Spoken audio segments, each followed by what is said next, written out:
Get ready for next month this month. Get ready for next year this year. Always be a day ahead and a step ahead and a year ahead in your research and your development, in researching your own feelings and life and what's going on, so that no matter what conversation comes up, what chance to communicate comes up, whether it's a business communication or a personal communication, whether it's social, whatever it is, you'll be more ready for it a few months from now than perhaps you are now, just because you're doing it deliberately and consciously. So that's number one, have something good to say. First step to good communication. Here's the second step. Say it well.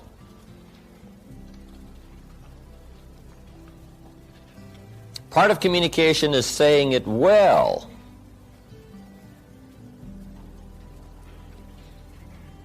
And there are some key points on saying it well. Having a good conversation that gets your point across but also gets the job done.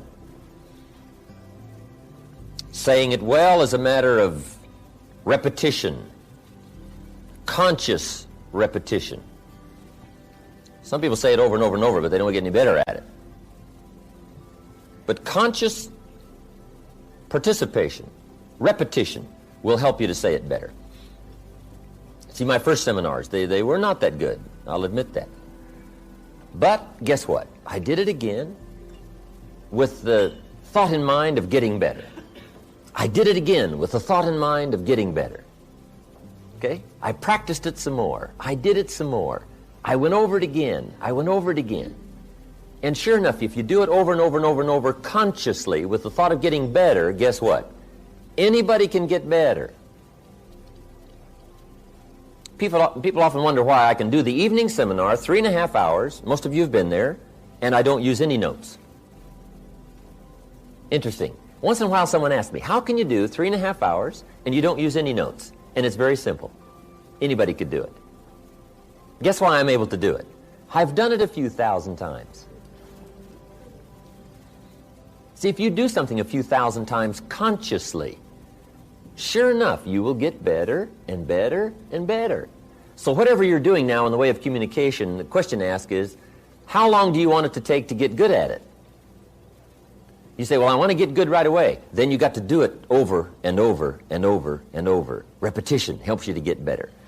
So the second step to good communication is saying it well. Now, there's some other points on saying it well. Here they are. One, say it with sincerity.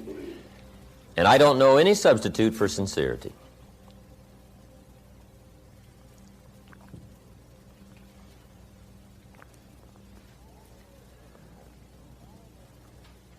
Almost everybody wants the feeling from someone else that you are being sincere, that you're not playing games with me, that you're really disclosing to me your true feelings, your true awareness, what's going on in your life and your heart and your soul and your mind. Sincerity, there's no substitute for that.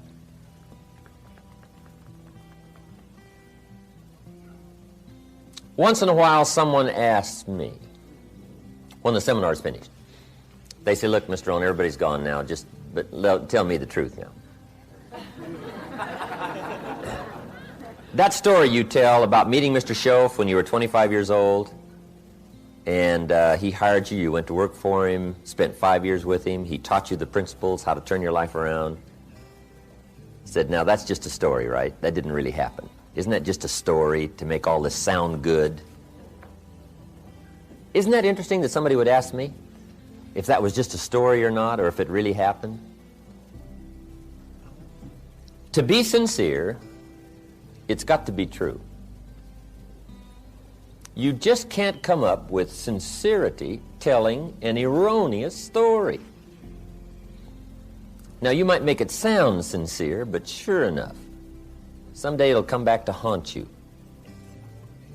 Saying it well is saying it sincerely. Saying it well is saying it accurately. You don't want a lack of credibility to creep into your communication. So you just got to be sincere. Tell the truth. The truth is so powerful, you don't need to dress it up with fiction. Another part of saying it well is saying it with brevity. Don't linger too long on any one point. because I got a good disclosure for you. The human attention span is short. You can't linger too long on any one thing. You've got to move along. So brevity. I used to tell long stories. And I stretched them out so long, people forgot the beginning by the time I got to the end. And now the end doesn't make much sense, right? Because you can't hook them both up. I just drug them out too long. People get weary. You just got to practice being brief. Short. Attention span is short. The best practice on this is to practice with kids, because their attention span is really short, right? And they don't mind telling you, right? You start talking to the kids, right? And kids say, how long is this going to take, right? I mean, right away they get the feeling you're going to take 30 seconds. And you should only take 10, right? I mean, they get bored right away. So short. Make your stories short. Be brief in your illustrations. If you're going to say, here's something that happened to me one time. Don't give people a feeling now that you're about to launch into a 20-minute story. Just make sure you get the feeling across that you're going to be brief. It isn't going to take long. You're going to get the story across. And I guess part of that is our high-powered, speeded-up way of living, especially in this country. But it is true. If you want to be effective in communication, you've got to be brief. On any one point, you can't linger long. And I think I've lingered long enough on that point. Next, saying it well is saying it with style. Now, part of style is your personal style. And this involves a whole lot of things. It can involve gestures. It can involve facial expressions. You talk with your eyes. You know, you speak with your facial expressions as well as with your words.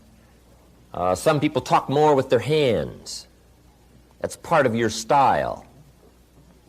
Gestures, all of that. Now here's the key on this, is to develop your own style. However, be a student of style. First, have something good to say. Second is to say it well. Consciously say it well. Practice saying it well. Get to where the words come more clearly, more freely. Things you used to stumble over when you talked a year ago, you just correct that. You just correct it so that now it flows better. Shorten the stories. Used to be long. Now they're shorter. You just do all that consciously, so that you get better and better at it, saying it well. Okay, here's the third step to good communication. And this is so important. Read the effect you're having. When you communicate, see, that's just major.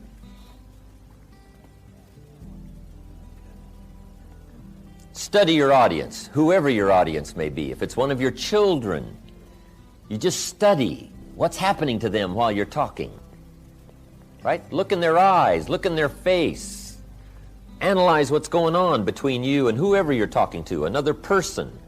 Whether it's a business conversation or a social conversation, you've got to be keenly aware of what's happening to whoever you're communicating with. Now, a real challenge is communicating with an audience.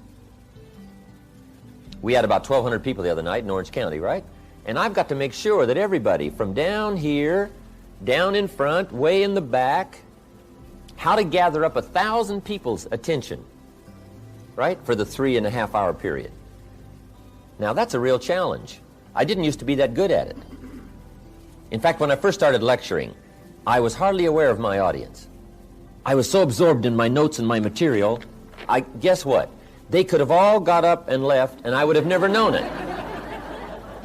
I wouldn't have missed them. I'd have just kept right on talking, right?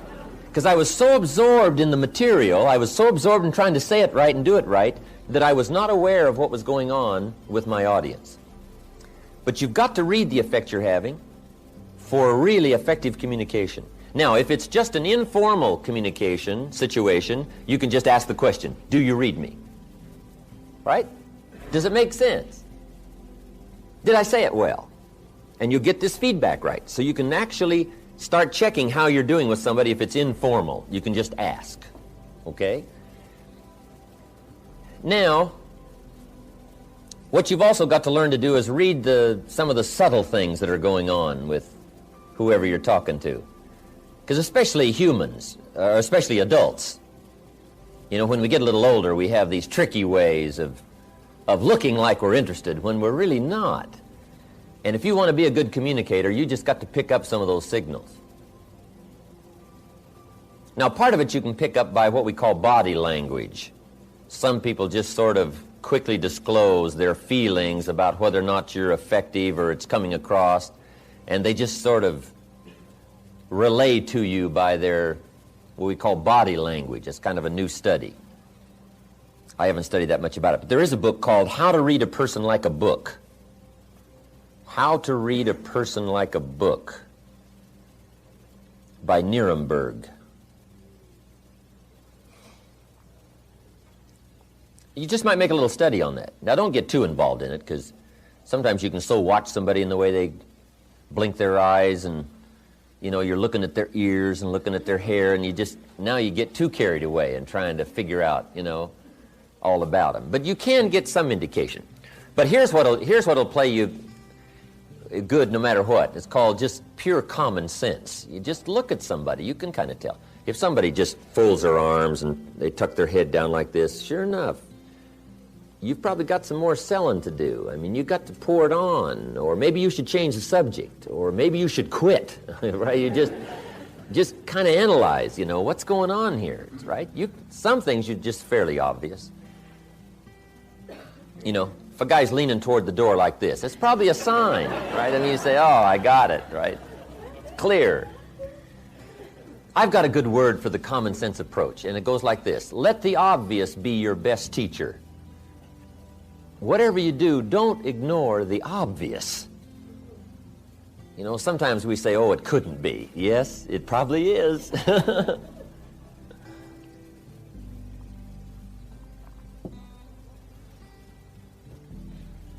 But adults especially, sometimes this is a bit tricky.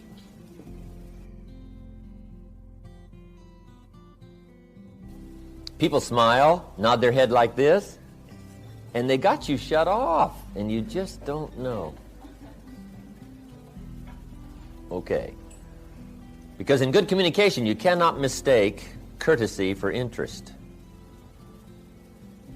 Sometimes people will be courteous, but that doesn't mean they're interested.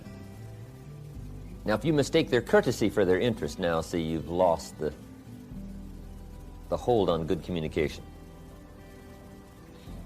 Also, you can also develop a sense of picking up signals. I think the women probably have it over on the men when it comes to this sort of sixth sense of being able to tell, no matter what the situation looks like. Women have this uncanny gift. I guess men can develop it, but women already have it. You know, the antenna is out. I mean, they pick up signals nobody else can pick up. I mean, the men don't have a chance. I think part of it is because until the industrialized society came, women were primarily the protectors. The man was the provider, right? He was gone. He was out there getting the game or whatever, and the woman was the protector. So I think the woman has devised these incredible sensitivities to danger and what's going on, what's happening. They're uncanny. Even the Bible says there's sheep and there's the shepherd, and then there's the wolves.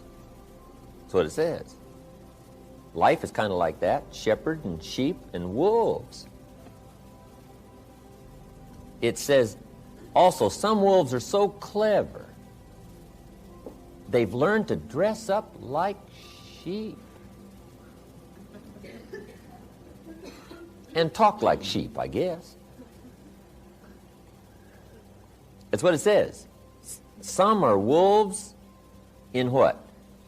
Sheep's clothes. Now, see, you got to be clever. Huh. The man says, well, looks like a sheep, talks like a sheep. Woman says, ain't no sheep. I mean, take my word for it.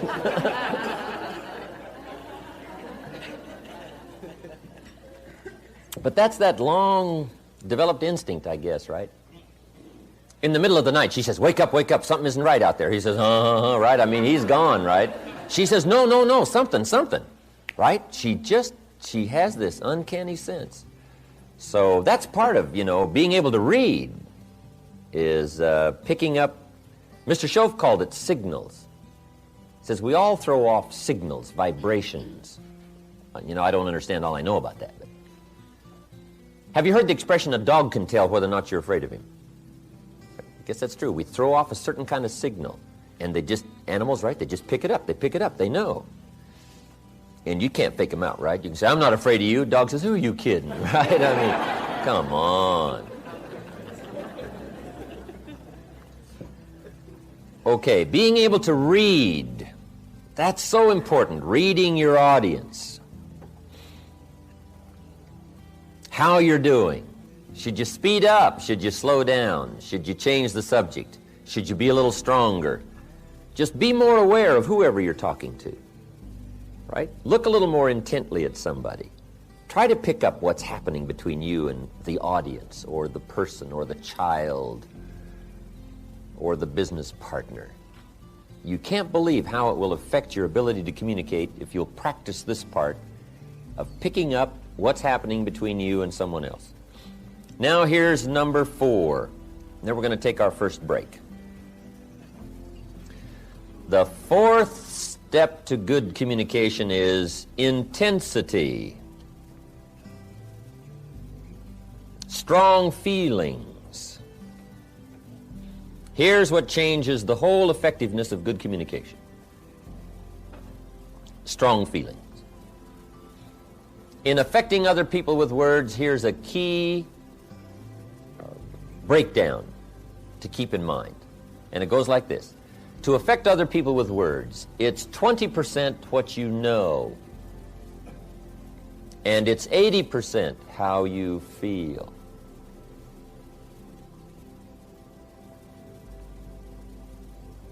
Feelings and emotions changes the whole outcome of communication. Intensity. Words loaded with emotion have the best effect.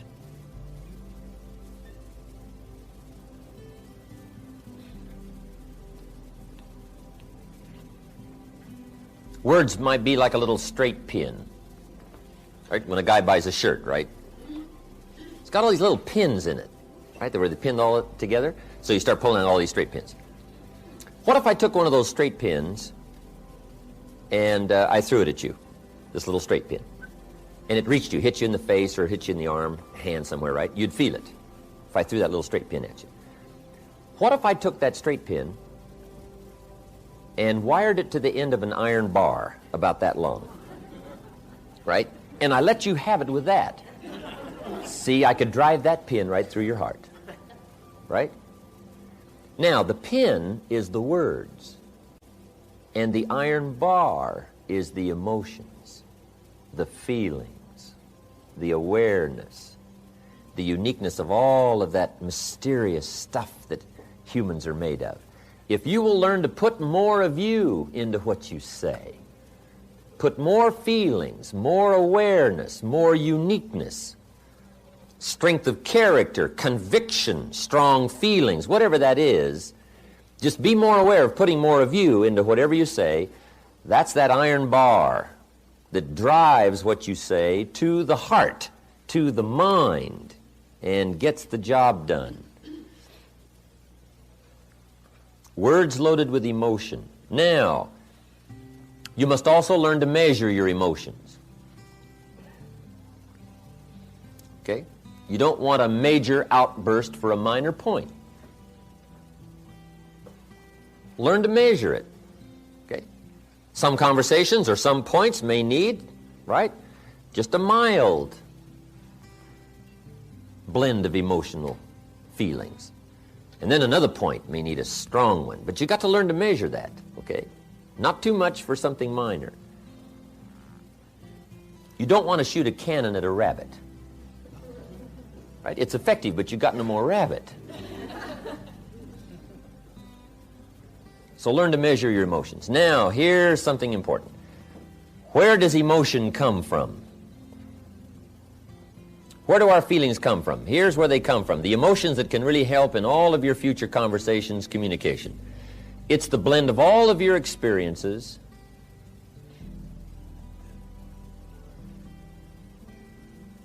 and how they have affected you. The blend of all of your experiences and how they have affected you.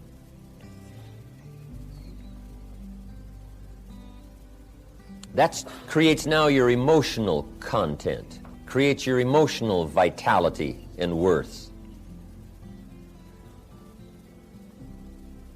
So that's part of the getting ready experience on the emotional side. Be aware of your feelings.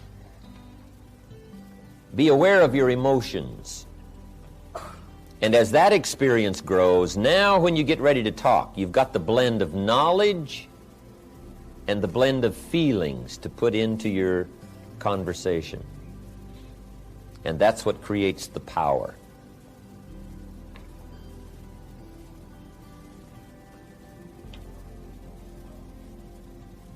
Now I have one more point and we'll take our break. It says, don't forget to say it. Part of communication is simply being aware that more often than not, things need to be said. It's pretty easy to take for granted, especially the people that are close around us, that they already know how we feel. But you got to keep expressing how you feel.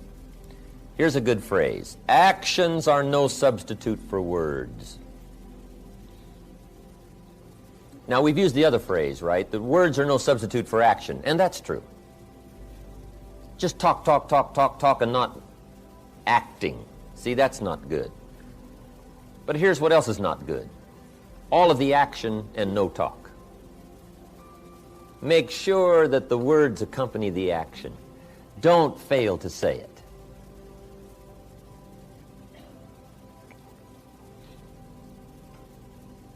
Probably one of the greatest difficulties in married life is this breakdown in communication, not clearing the air often enough, not keeping this open dialogue going constantly.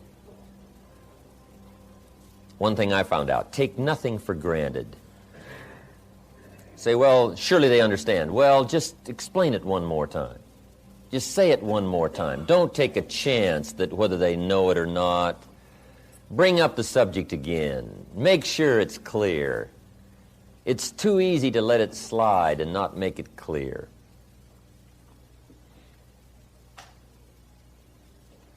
Especially the people around you. Say, how often do you have to tell the people that you love them? How often? Answer, often. Often. We all need reassurance. We all need it to be clear and pointed so that we know. There are some things you just don't let go.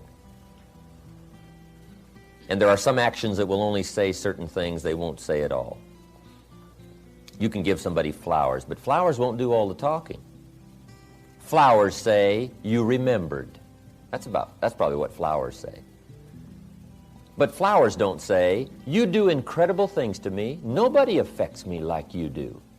Now, see, flowers will talk, but they won't say that. That's the card you've got to put along with the flowers. Let the flowers say whatever they can say, but then don't fail to put the other words with it, because the words are so important. Judy gave me this watch back when I had a birthday in 1972, I believe it was. And it was a neat watch, Le Coultre.